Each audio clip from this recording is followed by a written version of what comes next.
Hola. Does this guy actually work? I think it does. I think you can see me.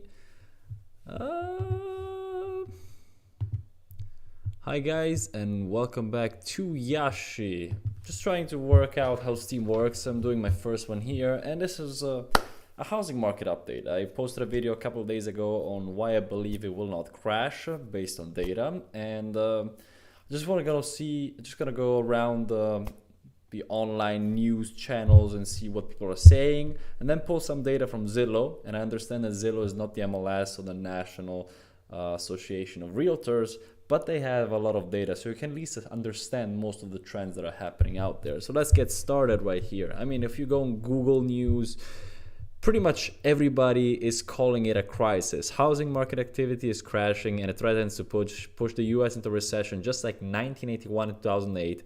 This is pretty aggressive here. Housing market crash. Here's how much prices have gone down. Housing activity is in the early ages of a large correction, analysts. Okay, so we know that everybody is calling for a crisis. So let's dig deeper into some of these. Let's start with the first one, Fortune. Okay, these guys were saying that we're seeing a crash like 1981 or 2008. Why do they say so? They say they start from Las Vegas. Las Vegas is one of the leading indicators for home price action in the housing market, like we saw in 2008 and the recent frenzy. So yeah, Las Vegas was one of the places that exploded the most during the COVID, let's say, housing bubble, let's call it this way. And now they're seeing, let's say, the worst reaction to what is happening. And on top of that, they say that mortgage purchase application are down 38%. Year over year, and I believe this is on a national basis. That's the lowest reading since 2014. So let's go around 2014. So we're at the same level of 2014. 2014, the market was already picking up a little bit. It was post-2008 crisis, stuff was settling, and people started buying. And in 2014, we had an interest rate of 3.98%. So basically what the article is saying is, in a time where interest was almost half what we have now, we had the same amount of mortgage applications. So now with double the interest rates, we have the same amount of buyers still applying for mortgages than in 2014, where the rates were half. Is that a crisis indicator? I don't know. I mean, basically what it's saying is, with worse conditions for buyers, we have the same amount of demand than in a time where the conditions were much better for buyers in terms of home prices and in terms of interest rates. I don't know if that is an actual negative indicator. I mean, if you flip it around, it's actually quite positive. Let's go on with something else here. Housing market crash. Here's how much prices have gone down. So you see everybody talking about a crisis, a crash on a national level. But then articles like this one come out. And again, here we see the interest rates hovering around 7%, home corrections. I think I saw here a really interesting statistic. Right here, of 896 regional US housing markets included in the Zillow Home Value Index, only 121 saw home price decline between May and September. Of those 19 markets saw 19 markets saw home prices declines of over 5%. 5% declines, first of all, are not a crash, firstly. And secondly, 1/8, even less than 1/8, or let's say 1/8 of the US housing markets have seen price declines that are lower than 5%. So is that a crisis?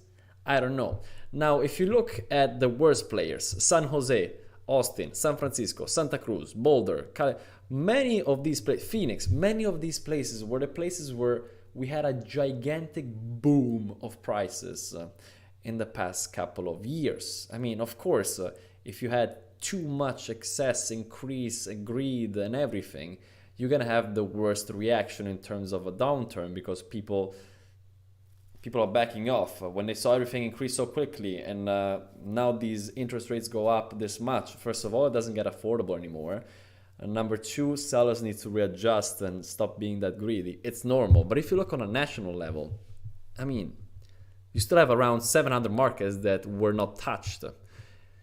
So it's not that bad. Now in terms of, let's look at Zillow. Zillow has a lot of data. They literally do this for their job. But Zillow says that, and this is something I also showed in my past video that I posted last week. And Zillow says that demand has fallen by an estimated 30%. Now in the rules of supply and demand, if demand goes down, prices should go down. But if in parallel supply goes down too, then the two effects kind of offset each other and there's not too much movement. And that's why I believe of those 800 plus markets, only 100 and something were affected and the others were not affected as much. Because if you now look at the data, let's go on inventory. Inventory is basically the equivalent of supply. Now we saw that the demand was decreasing by a lot. But if we look at inventory, this is the data from Zillow. This is the amount of new inventory listings every month that are being added to the market. We saw, so January we had a new supply of homes around 271,000. It then decreased to 269,000. Then we started seeing the increase in interest rates and sellers wanted to sell the homes quickly before stuff would go up too much. So we saw the inventory starting to be replenished with new stuff. March, supply goes up. April, supply goes up. May, supply goes up. Now the pace, if you start looking around June and July, the pace almost stopped. 475,000, 472,000, and it starts decreasing. 444,000, 390,000. Now if we look at the trend of these two, let's look at trend of new supply, and I can pull a quick report here for you guys. I can do this, insert, we're gonna do a quick chart, boom, okay. And we're gonna add a trend line. Trend line is the general trend of what is happening. You will notice that historically speaking, from 2018 and on, we had these, let's say, seasonal adjustments, ups and down. But the general trend is still going down in an environment where people want to buy less, in an environment where we have more people now than ever before, in an environment where homes are also being taken out of the market. We have a lot of houses that are dying out. I personally invest in one of these markets where there's so many homes that can either be saved by people like me or be abandoned and be taken out of the supply of homes. And now if we also look at the general supply of homes. So the first graph I showed you was the new listings, so all homes that are put for sale in that specific month. This one here, on the other hand, shows you the amount of homes for sale, active homes for sale right now. And this is even worse if we look at the trend line, but you already can see it here. You can see something that is going down a lot. We were almost around 1.8, is it million? Yeah, this is 1.8 million in the beginning, trend line I'm looking now, at the beginning of 2018, all the way down to less than 1 million homes on the trend line. And yes, if you see here, you see that trend I was telling you about, where you have more homes being put for sale right here, and less people buying them. As you all know, you heard the headlines, home purchases have gone down historically low compared to the past 3 years. But then again, the past 3 years were kind of crazy. But then again, you see here that it's starting to plateau and it might go down again. What this is basically saying is that, yes, the supply has been increasing because less people were buying, the new homes were coming in. But now new homes being added to the market are starting to slow down and even become less than ever before. And it will offset the decrease in buyer demand. What will basically happen is that supply will go down again. It will be lower than ever before. And even if you have less buyers, it's still more buyers per homes for sale. And that will increase or keep the prices stable. That's, I believe, what's going to happen. On top of all this, and this is something that nobody's talking about, is we have home builders that are not building. Home builders are not happy. They're scared. They're not building. So the only houses that are being put for sale, and I can show you this if I simply go on Zillow. Okay, if you go on Zillow, and I'm gonna go now to Lynchburg, which is the area I invest in.